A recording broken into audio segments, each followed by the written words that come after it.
Hey, salut guys, gang. Bienvenue au premier podcast. En fait, c'est même pas le premier. C'est genre l'avant-première. C'est ça, c'est le backstage c'est première. Le backstage première. Donc, félicitations, vous êtes des nôtres. Ça s'appelle Répète pas ça, le podcast. Vous en avez peut-être sûrement entendu parler à sous-écoute. J'en ai parlé, je l'ai plugué un peu partout. Guillaume Dulude. Salut. Allô. Content d'être là. Ben écoute, merci d'avoir accepté mon idée un peu sur le coin d'une table. Je suis arrivé chez toi, j'ai dit Guillaume, t'es-tu libre? Je suis en Afrique. Ouais. Bon, on n'a pas la même vie. Ouais. Tu me dis on se rencontre mais que je revienne. Ouais. Je t'ai proposé le podcast. Ouais. Puis t'as comme embarqué. Ouais, je trouvais qu'il y avait un timing aussi personnel pour moi sur avec des projets qui roulent aussi, puis il y a certaines idées que je voulais mettre de l'avant, des choses que je veux communiquer au public aussi, puis je trouvais que l'opportunité était là. Moi ce qui m'a interpellé dans ton projet, c'est l'aspect real talk, parler des vraies choses. Moi j'ai rien contre le show business, puis tout ça, c'est super cool. Mais à un moment donné, c'est une partie de ce qu'on perçoit, mais ce qu'on voit ou ce que le public voit ou ce que notre voisin voit de nous, ben il y a un arrière-scène qui roule. C'est ça. Et ça c'est comme ça pour tout le monde et souvent on oublie que les effets qui sont perçus à l'extérieur sont générés par des comportements qui se trouvent dans l'ombre. Et des fois je trouve que le public, parce que je coach beaucoup d'artistes. C'est ça, t'es coach, comment t'appelles ça? T'étais un coach, pas un coach de vie, un coach de performance. C'est quoi le terme? Ouais, je vais t'avouer que j'ai de la misère à nommer moi-même ce titre-là. Tu sais, vu que j'ai un background en psychologie, ben les gens pensent que je fais que de la thérapie, mais pas vraiment. Okay. Puis comme je calcule que je fais du coaching, les gens pensent que je suis que coach. Je te dirais, en gros, quelqu'un vient me voir, il me dit c'est quoi son rêve, c'est quoi ses objectifs, c'est quoi qui l'empêche, et on s'arrange pour créer, pour désigner la conscience, les comportements, la façon d'opérer les choses pour atteindre ça. Que ce soit un groupe, un artiste, un politicien, monsieur, madame, tout le monde, n'importe qui, tout le monde a des rêves, tout le monde a des objectifs, et il y a des éléments communs là-dedans. Okay. Et donc, quand tu me parlais, j'aimerais ça qu'on invite des artistes, mais là, au lieu de parler juste du show, de la partie show, c'est de parler de la partie vraie en arrière. Ça, c'est intéressant. Ça, c'est excitant pour moi. Mais on n'en parle pas beaucoup. Tu sais, c'est souvent dans les podcasts que j'écoute. Félicitations d'ailleurs aux collègues qui ont des podcasts. Je trouve ça super intéressant. C'est le fun, sans rien de boomer. Mais c'est souvent axé sur comment on écrit. Notre mascotte, en passant, je l'ai pas présenté, Sai, notre perroquet. Notre scène nationale. Notre scène nationale. Dis allô, Sai. Il était un petit peu occupé. Il est très occupé présentement à manger le plus de choses possible. Mais tu sais, c'est ça, c'est qu'on parle souvent dans les autres podcasts de comment on écrit, comment la mathématique derrière la joke, derrière l'industrie, tu sais, de voir comment on se prépare à un spectacle, c'est super intéressant. Mais moi, tu sais, j'ai vécu beaucoup d'anxiété. Justement, je t'ai rencontré aussi. C'est un peu comme ça qu'on se connaît. Pour justement gager un peu c'était quoi mes problèmes puis essayer d'aller à un autre niveau. Mais moi, c'était ça. Je t'ai proposé d'aller à la rencontre de l'humain derrière l'artiste. Qui a forgé l'artiste dont la masse connaît. C'est ça. Puis si je pense c'est là qu'on va aller. Non, répète pas ça. Oui. Une autre chose que je trouve important, c'est moi j'ai vraiment un grand respect pour les artistes parce que je trouve que le public il a une drôle de perception de c'est quoi un artiste. Il y a deux catégories, soit c'est l'artiste là, c'est comme l'artiste pauvre qui fera jamais rien puis il se pense artiste, il y a comme cet artiste là et il y a comme l'autre extrême qui est le super Il est en vacances. Oui, c'est ça. Il a bien du fun. Ou le super glamour successful, c'est comme un ou l'autre. On dirait qu'il y a deux, il y a pas un juste milieu. Exactement, et c'est un peu flou ce juste milieu-là. Et soit les artistes qu'on connaît plus, qui ont entre guillemets réussi, ben on les idolâtre un petit peu, on les admire, et automatiquement on se positionne comme moi je suis ordinaire là, puis il y a comme eux qui réussissent des grandes choses. Puis ça pour moi c'est un crime, penser ça, c'est un crime. Alors des humains ça a beaucoup de capacités. Il y a beaucoup de stratégies de développement possibles. Et moi, mon intérêt, c'est de dire, regardez comment ils sont hot les artistes en étant des personnes ordinaires, ils ont réussi à faire des choses extraordinaires. Ils ont des démarches particulières, il y a des comportements, il y a un système de pensée qui est un peu unique à chacun, mais il y a des règles qui optimisent le fait qu'en étant imparfait, ce n'est pas un critère être parfait. Et ça, je trouve ça le fun d'amener cette dimension-là, faire révéler ça. Premièrement, c'est un côté des artistes qu'on connaît pas beaucoup. Les artistes sont pas habitués de parler de ça. Ils font leur petite affaire dans leur coin, tout ça. Ils sont pas toujours sur les spotlights. Ils sont nerveux un peu là, de venir faire le podcast, je pense. Ah oui? Ben, tu sais, parce que toi, tu les connais. Moi, je les connais pas. Hein? Ben, c'est un peu ça, le concept du podcast. Oui. C'est que je vais te présenter des chums à moi. De mon milieu artistique, des humoristes qui ont souvent cette mécanique-là de je vais me cacher derrière mes jokes. Oui. Et je vais, quand que ça vient un peu personnel, on va sortir une joke. On va sortir une petite joke quand ça devient confortable. Pour dédramatiser la chose. Ouais. Fait que là, ils sont peut-être un peu, pas déstabilisés, mais sont fébriles, je pense, de venir au podcast et de te rencontrer. Okay. C'est ça, je voulais dire que le concept, c'est que je vais te présenter mes chums et toi, tu vas à la rencontre de l'humain. Deux autres, carrément. Exactement. Du human to human, je sais pas si c'est un terme. Ben, une rencontre humaine, hein. C'est ça. Puis c'est drôle que tu parles de ça parce que tiens, on se disait comme quelle question on va poser et tout ça. Puis là, à un moment donné, c'est ben quand tu rencontres quelqu'un, qu'est-ce que tu fais? Ben tu fais comme qu'est-ce que tu fais dans la vie, t'es qui? Tu poses des questions sans le filtre de oui, tu fais telle chose, donc je vais directement aller poser mes questions sur les choses que tu veux qu'on voit ou qu'on est habitué de voir.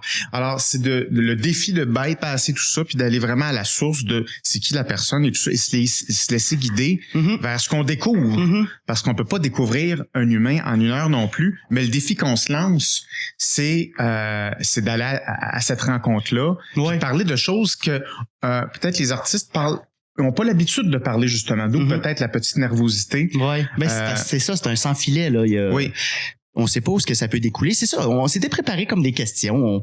On brainstormait chez toi, puis on s'est fait... Hey, à un moment donné, c'est parce que tu sais, dans la vie, quand tu jases avec quelqu'un...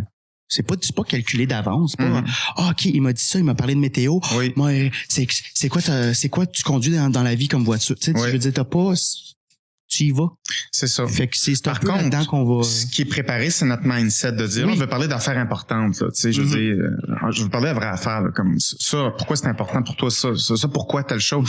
Tu sais, on veut des vraies réponses sur quelque chose qui est pertinent de la personne, qui est pas non plus du sensationnalisme pour du sensationnalisme ou du personnel pour du personnel. C'est du pertinent. Puis on veut pas être lourd non plus. C'est pas une psychothérapie non pas plus. Mais en même temps, on veut pas parler 45 minutes, de McDo, du zoo de Granby, tu sais. C'est ça. On veut aller dans des chairs. C'est ça, exactement. Et aussi, ce qu'on s'était dit, c'est que les artistes qui vont nous parler, ils vont nous parler de phénomènes qui vivent et on leur a demandé de préparer une question. Ouais. Donc, il faut qu'ils arrivent avec un intérêt. Là. Ils veulent savoir quelque chose sur eux, qui est la question qui est pourquoi je? Pourquoi je fais telle affaire? Pourquoi je? Fait qu'ils ont un pourquoi je de préparer. Mais ça donne le thème de, y a-t-il des explications pour qu'on se conduit d'une certaine façon? Pourquoi je suis je me sens à l'aise de telle façon dans tel contexte, etc., etc. Donc, il y a vraiment la volonté d'expliquer, il mord pas, hein? Il mord violemment. Oh là là, OK. Oui. Mais j'ai adoré ça, moi, que t'amènes ça. Non, j'adore ça. Oh, oui, alors. Yeah. Non, dans le sens, j'aimais ça que t'apportes ça. T'as amené ça il y a peut-être 2 jours, là, l'idée que l'invité amène sa question. Sur justement le comportement humain, de pourquoi quelque chose dans cette situation X-là peut venir me chercher et me débalancer complètement. Par exemple. Par exemple. Parce que tout le monde se pose certaines questions. Ça n'existe pas un humain qui vraiment est complètement désintéressé de sa propre vie. Non. Ça se peut pas, ça. Je pense pas. Et donc, des artistes, des personnes qu'on dit sont tellement talentueuses et merveilleuses, se posent des questions extrêmement pertinentes et précises, comme n'importe qui se pose. Et j'ai secrètement le désir de rapprocher les gens qui se qualifient comme non-artistes des artistes, puis qu'on puisse se dire, hey, je suis un petit peu comme ça moi aussi dans le fond, puis je suis peut-être un petit peu un artiste, puis peut-être que je devrais écouter ça peut-être un petit peu plus, puis je suis inspiré de ces artistes-là, parce que des artistes, ce sont des gens inspirants. Et le but du show, c'est de dire, oui, mais regarde ce qu'ils font. pour être inspirants comme ça. C'est pas un hasard. Dieu les a pas élus pour ça. Ils font des choses et ça, pour moi, c'est très important à parler. Donc, c'est un peu ça. Très bien résumé, mon cher. Puis, on fait pas ça seul. On a une équipe. J'aimerais que si on peut faire un petit camera pan. Chuck. Salut. Yes, notre Yann Terriot de notre podcast. Exactement. Je suis super content de faire partie de votre projet, les gars. Pour vrai, c'est super excitant. Merci d'avoir accepté, man. Merci à toi. Voyons donc, je suis vraiment, vraiment joué. C'est quelque chose qui est différent de ce que je fais généralement. Et puis... on te connaît du Petit Bonheur, justement. Oui, j'ai un podcast qui s'appelle Le Petit Bonheur. Très bon podcast. Merci. Ben, t'es passé d'ailleurs. Et pour avoir aussi collaboré avec d'autres podcasts, c'est vraiment quelque chose ici qu'on a qui est unique. C'est vraiment ça qui m'attirait vers le projet, c'est qu'on tient quelque chose qui est différent. On sait qu'il y en a beaucoup des podcasts d'humour, on sait qu'il y a beaucoup d'humoristes qui font des podcasts ces temps-ci, mais là ici on a quelque chose qui est vraiment par lui-même et c'est ça que j'aime.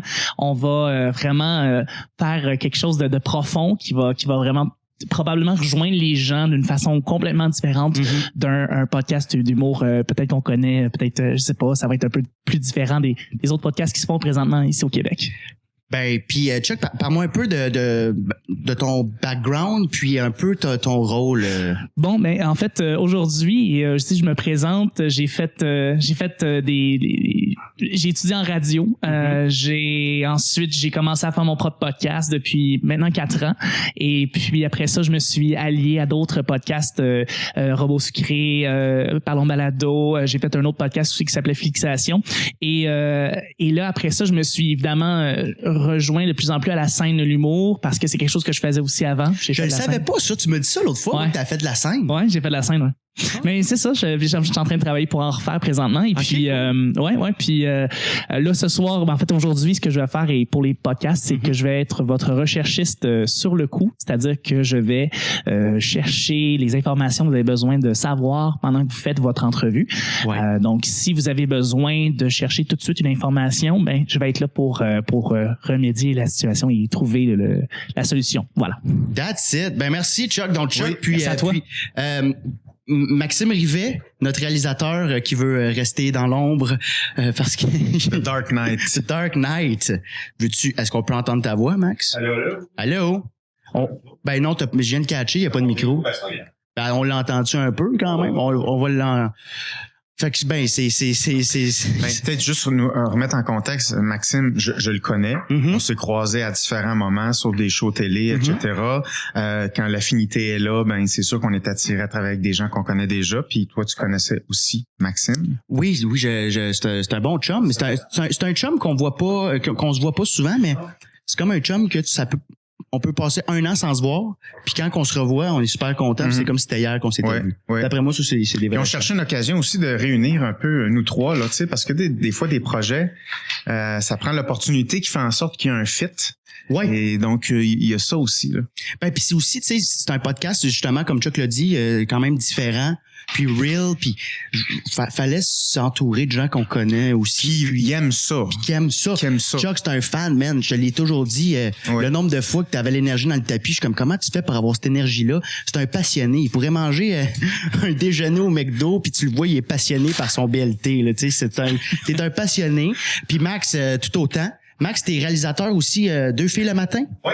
C'est ça? C'est là où vous vous êtes rencontrés aussi? T'avais été de passage? Oui. Très cool. Ben, merci, Max. Merci d'avoir accepté. Merci, Chuck. Puis, peux-tu me parler un peu de ton background? Je te connais par la bande. Je te connais. T'es l'ami d'un de mes amis d'enfance. Vous êtes allé faire un projet quand même fucked up, là. Vous êtes allé en Papouasie-Nouvelle-Guinée. Ouais, pour un projet de film qui est toujours en cours. Là, c'est très long, mais... On a toujours en parlé? On a droit d'en parler. Tribe, oui, absolument. On est toujours en pré-prod, scénarisation V350, version 350, mais parle-en, man, c'est trop hot, là. Ouais. J'avais fait des documentaires d'aventure. Fait que le premier documentaire que j'avais fait, mon défi, c'était de partir autour du monde sans argent. Et qu'est-ce qu'on peut faire pour faire le tour du monde, pas d'argent? Ben, il faut que tu utilises ta communication beaucoup. Et quand j'avais 20 ans à ce moment-là, je savais pas du tout ce que j'allais faire dans la vie, comme un gars classique de 20 ans. Mais je me suis donné cette occasion-là de me découvrir, de surtout relever des défis personnels. Et puis c'est là que je suis tombé en amour avec les humains. C'est-à-dire, c'est vraiment intéressant comment les humains créent des interactions, créent des relations, communiquent entre eux, créent des projets extraordinaires, comme il y a d'autres relations que ça crée rien du tout. Quels sont les facteurs qui prédisent ça, etc. Et donc, toute la passion du fonctionnement humain, etc., c'est ça qui a démarré deux choses. Ma passion pour filmer des choses, cinéma, documentaire, et aussi la psychologie humaine, mais dans l'action.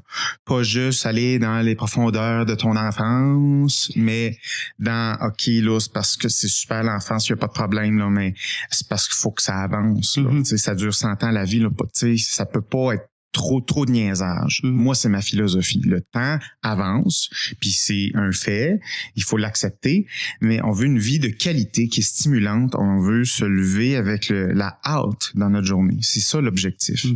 Et donc, ça a été cette volonté-là qui s'est installée pendant ce premier voyage-là, puis bon, j'ai fait ce premier documentaire-là avec les grands explorateurs, puis après qui a été vendu à Canal D. C'est lui qu'on voit à la télé? Non, ça c'est l'autre d'après. Okay. T'en fais 3 par année, toi, c'est ça? Non, pas tant que ça, mais le deuxième, ça, c'est sur les tribus cannibales. Okay. Donc, j'ai habité avec des cannibales pendant 7 mois pour essayer pour m'infiltrer avec eux autres et apprendre leurs secrets. Donc, As-tu eu peur?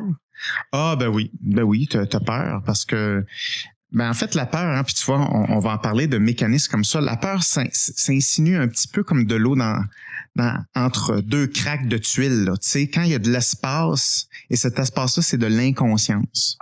Quand tu ne comprends pas ce qui se passe, quand tu n'es pas assez conscient de ce qui se passe, si tu manques de l'information, t'es pas équipé pour faire face à un défi, et c'est là où l'anxiété ou la peur rentre en ligne de compte. Donc, évidemment, quand tu connais pas les règles culturelles, t'as de la misère à interpréter les signaux. T'as aucun code, là. Tu rentres là, t'arrives dans une tribu cannibale. C'est ça. Tu repars à zéro, là. C'est ça. Zéro.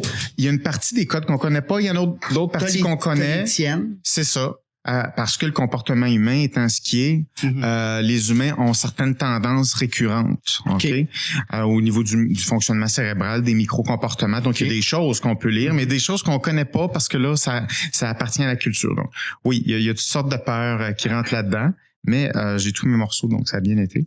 Mais juste, excuse-moi de te couper, c'est juste qu'il y a beaucoup de gens qui me demandent c'est quoi la différence entre un neuropsychologue et un psychologue. Tu l'as un peu résumé tantôt, c'est plus sur le terrain, c'est plus dans le comportemental. Non. C'est pas ça. En fait, j'avais 0, j'étais dans le champ complètement. Proche de 0 sur 10. Mais parfait. C'est des approches qui correspondent à un cursus doctoral, à une formation universitaire. Comme, la psychologie comporte plusieurs approches. La psychologie humaniste, psychologie comportementale, psychologie organisationnelle et la neuropsychologie et la psychologie psychodynamique ou la psychanalyse. Donc, c'est des approches et quand tu t'embarques dans un doctorat en psychologie, tu dois choisir une approche. Donc, tu es psychologue ou tu fais un doctorat en psychologie. Alors, la neuropsychologie, c'est une de ces branches-là. Donc, un neuropsychologue, c'est quelqu'un qui a fait ses cours théoriques en neuropsychologie et qui a fait ses stages. Un neuropsychologue, il va avoir le titre de neuropsychologue s'il a fait ses stages d'intervention, s'il est capable de passer des tests en neuropsychologie. Moi, je peux pas dire que je suis neuropsychologue parce que j'ai pas fait des stages en neuropsychologie. Mes stages sont en psychologie organisationnelle, en psychologie clinique. Là, t'es doctorant? Ouais, en neuropsychologie, ça je peux dire ça parce que ma thèse, mon PhD est en neuropsychologie. Je mesure des processus mentaux avec des appareils, des machines. Donc neuropsychologue, c'est des titres réservés à ceux qui ont fait les stages, qui peuvent passer des tests en neuropsychologie. Mais moi, c'est pas mon créneau, je fais pas ça dans la vie. Moi, je coach de la communication, je développe du leadership, je développe des équipes, c'est pas de la neuropsychologie. Par contre, j'ai un PhD, je suis en train de terminer un PhD en neuropsychologie, donc j'ai un background en neuro. Fait que c'est ça. Fait que c'est toutes des petites subtilités que ça appartient tout à des ordres professionnels, puis il faut tout respecter ces petites choses-là. Là. Moi, j'ai une attestation d'études collégiales, Guillaume. Oui, mais extrêmement bien réussi d'après ce que j'ai su là, haut la main. Haut la main. Écoute, j'ai la plus haute moyenne des plus basses à l'École nationale de l'humour. T'es dans le haut. Je suis dans les meilleurs 10%. des moins bons. Oui. C'est dans le haut 10%. Ben, c'est pour ça que j'ai accepté. J'étais comme, mais ça me prend, c'était un égal. Puis ça me prend un gars qui va me ramener un peu. c'est ça, je me suis dit, en plastique. Sors-moi tes notes en plastique. Moi, je suis allé là direct. Moi, j'ai pas de temps à perdre. Moi, j'ai coulé ça, moi, mon cours d'art plastique. Fallait faire un sifflet en savon puis il a pété. OK. Ah, ben, tu vois, je niaisais, mais tu vois, moi, je niaise c'est pas. encore plus encourageant que je pensais. Tu vois, ça me fait mal, Guillaume. On va en parler. Tu m'as ramené un On peu va en parler. T'as fait des TED Talks Moi la aussi? main. Oui, je peux-tu? Faites un TED Talk. T'as fait un... Ouais. C'est comme ça qu'on appelle ça? Un TED, c'est un TED? Conférence TED. TED Talk, on dirait qu'il y a Un trop de TED T. Talk. TED Talk. T'as fait un TED Talk? Ouais, mais en anglais, ils sont à l'aise avec ce nombre de T-là. So it's a TED Talk. Ouais. Un TEDx. C'est un TEDx? Ouais, c'est ça. Ce qui est... X veut dire que c'est organisé par une ville. X. Fait que c'est comme TEDx, OK. TEDx Vancouver, TEDx Tout New York, Montréal. TEDx Montréal. Exactement. Puis tu parlais de ton documentaire sur... Tu parlais sur du cannibalisme, en gros, de ça? Non, pas vraiment. Alors, faut que je te le dise que c'est pas ça, je veux pas faire semblant. Ben non, j'adore ça, moi. Ben, c'est Real Talk. Real Talk. Donc, non, c'était sur le prochain film, qui est une fiction, qui est en cours, justement, auquel je faisais référence, qui est en scénarisation et tout ça encore. Non, je faisais référence à ça, mais pour aborder la notion de communication, comment tu crées des relations, quels sont les mécanismes cognitifs qui sont responsables du fait que ça clique avec quelqu'un. Mm-hmm. Qu'est-ce qui fait qu'on se sent bien avec quelqu'un? Qu'est-ce qui fait qu'on a le goût de relever des grands défis, un grand projet avec quelqu'un? Donc, c'était les mécanismes attentionnels reliés à ça. Le TED porte spécifiquement là-dessus parce que l'attention, c'est un des processus mentaux qu'on contrôle le mieux. Donc, c'est important de le manier vraiment précisément. Mm-hmm. Et donc, ça portait sur ça. OK. Ouais.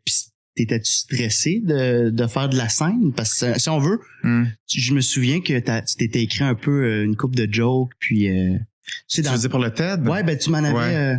tu m'en avais glissé un mot là, que tu essayais de trouver une petite façon, parce que moi, les TED Talks que j'ai écoutés, il y a tout le temps un petit côté humoristique là-dedans.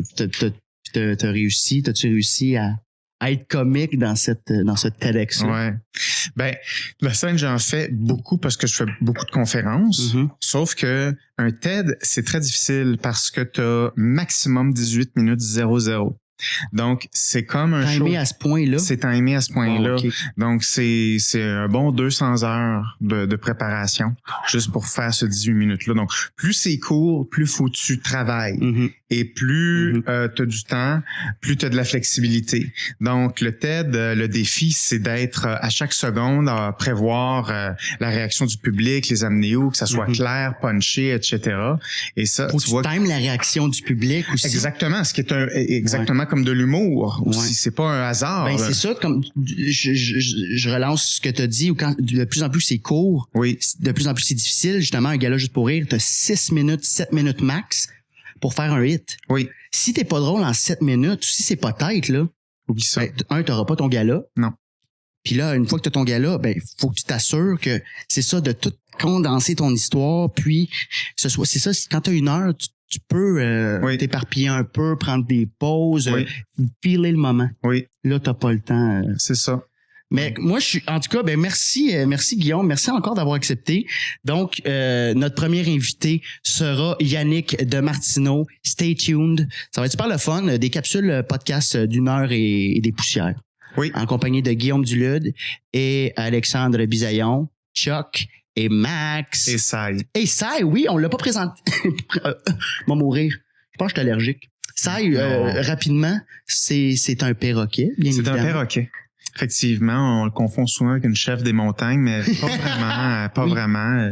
La queue. Ouais, c'est un araïacinthe. Araïacinthe. Ouais, ça. C'est ce que j'allais dire, mais j'étais pas certain. Ouais. Ça a une belle personnalité dynamique. Ça a besoin de beaucoup d'amis, ça, dans une journée. Son signe astrologique? Capricorne, si je m'abuse. Ascendant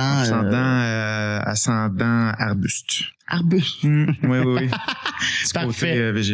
Bon, ben c'est tout le temps qu'on a pour le prélude. Donc c'était pour se présenter un peu. Ouais. Moi, ben, allez voir ma page. Je suis Maurice de la Relève. Vous me connaissez peut-être, j'ose espérer. Et Partagez, commentez les podcasts que vous allez voir si peu ici sur notre chaîne YouTube, Facebook, etc.